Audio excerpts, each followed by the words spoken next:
The Johnson family had finally moved into their dream home, a large Victorian mansion on the outskirts of town. With its spacious garden, elegant woodwork, and antique charm, it seemed perfect for Mark, Emily, and their 12-year-old son, Oliver. However, as they explored the house after moving in, they discovered something odd. The door to the basement was locked. It was a heavy wooden door with a massive iron lock that looked as old as the house itself. Emily, curious by nature, searched the entire house, peered into every shelf and drawer, but she could not find the key. "Maybe it's just a storage room that the previous owners didn't use," Mark suggested with a shrug, but his words did not reassure Emily. "Then why didn't they leave a key? What could be so important in there?" she replied, her interest only heightened. Oliver, who loved adventure, could not resist the mystery either. What if there's treasure there? Or old tools? Something cool, he joked, although it was obvious that his imagination was working at full capacity. Weeks passed, but the door to the basement became a real puzzle for the family. Emily increasingly noticed that strange sounds were coming from under the door at night, quiet creaks or dull blows. She tried to explain it by the living nature of the old house, but the feeling of anxiety did not go away. Oliver often listened to the door during the day and assured that he heard quiet whispers. "It's just pipes." Mark waved off every time Emily shared her feelings, but even he began to avoid the corridor where the ill-fated door was located. It seemed to attract her to itself, and at the same time, she wanted to stay away from it. One evening, while going through an old box of papers in the attic, Emily came across something unusual: a rusty key wrapped in a faded rag. Her heart began to beat faster. The key looked like it could belong to that very door. "Mark," she called, holding the key in her shaking hand, "I think I found it." One night, Oliver woke up with a strange feeling. The house was quiet, but something seemed to pull him out of his sleep. He sat up in bed, listening to the darkness, when suddenly he heard it. A quiet, barely audible voice. "Oliver." The sound came from downstairs, from the hallway where the door to the basement was. The voice was quiet, almost a whisper, but it sounded completely clear, as if someone was calling him, leaving no doubt that they were talking to him specifically. Oliver froze, his heart pounding. He peered into the dark opening of his room, as if expecting to see something there. "I must have imagined it," he muttered to himself, trying to calm himself.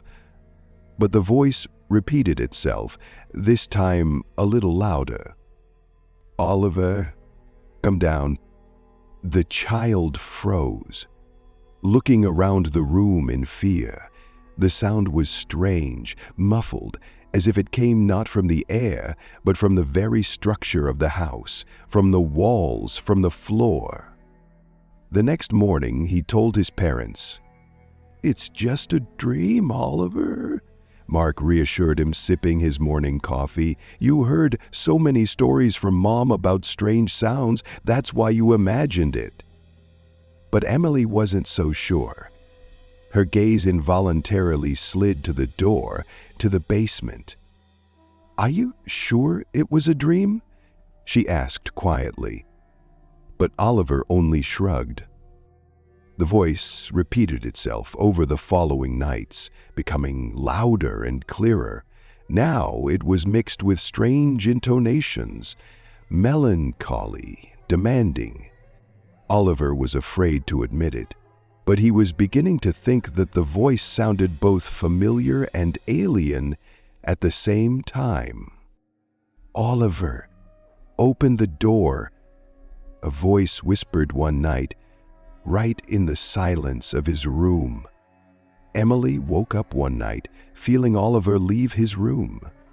She listened and heard his footsteps slowly heading towards the basement.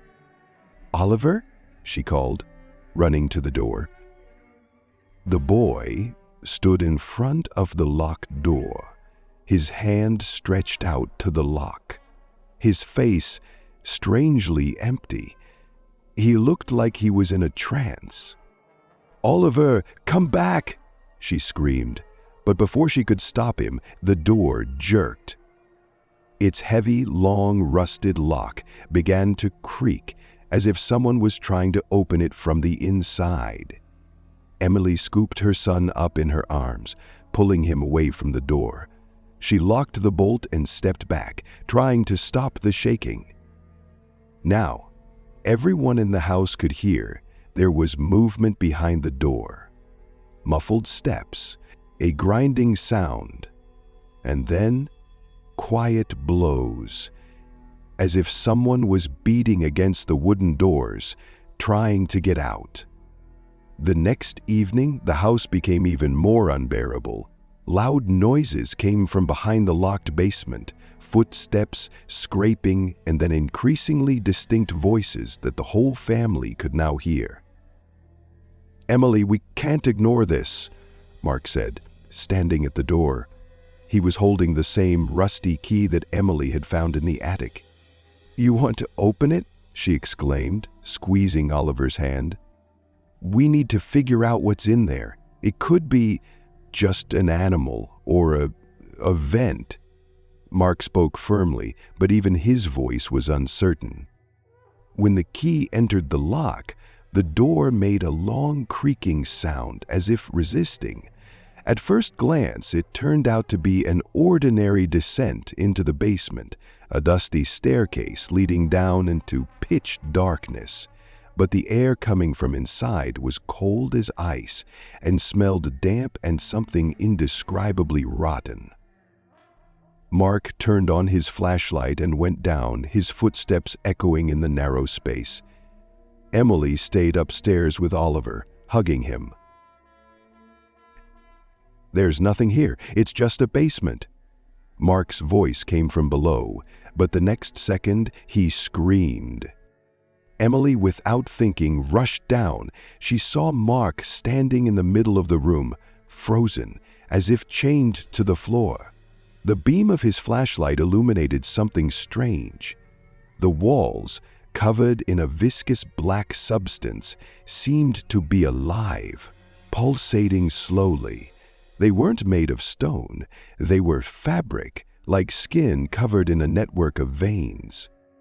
"Emily, this isn't a basement," Mark whispered, unable to take his eyes off the walls that had begun to move.